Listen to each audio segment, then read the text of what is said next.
The Fantasy Bookshelf, one of the series Learning to Thrive with Dyslexia and/or ADHD. Have you ever had a fantasy bookshelf? Fran, one of the empowering learning practitioners, did. I shall retell her story. For around 30 years, I had a long wish list of classics, like a fantasy bookshelf, which got bigger every year, with my hope that one day I would catch up on this area of knowledge and education. Although I love literature, I really have been challenged all my life when attempting to read novels.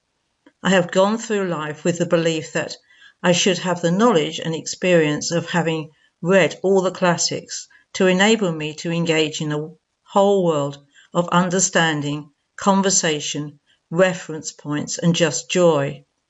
This tied in with my goal to write screenplays one day, and an education I felt I needed before embarking on writing. I got very good at busking through conversations about the classics by watching the TV or film versions, and more recently Googling synopses. Last year I started a new job which was not career related, which meant I had to drive a lot, often for a long time, which felt instinctively unresourceful and took me no closer to my life's goal of reading and writing. Then I learned about visual imagery from Olive and discovered this is why I struggled to start a book. I cannot get traction unless I put the effort and focus in to visually imagine the story. Then I started to listen to audiobooks. At first I did it when I was in bed last thing at night, but I fell asleep immediately and I wasn't applying the same process of visual imagery, so I didn't remember what I'd heard. When I put headphones on and listened as I was on the move, looking after my animals, doing the housework, driving, walking, etc., my whole life changed.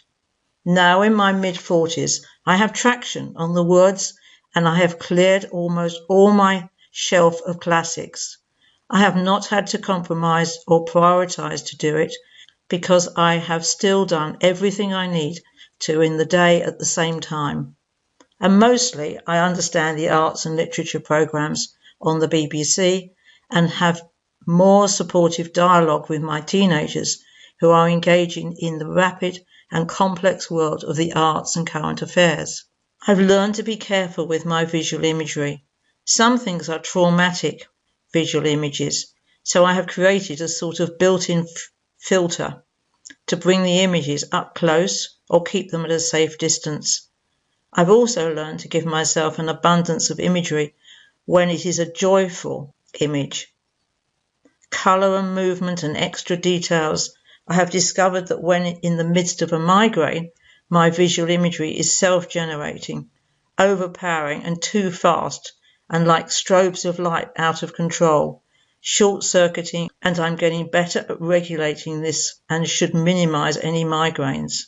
Grounding and breathing helps me enormously, and I have taught it to my kids who have benefited a lot by using it too.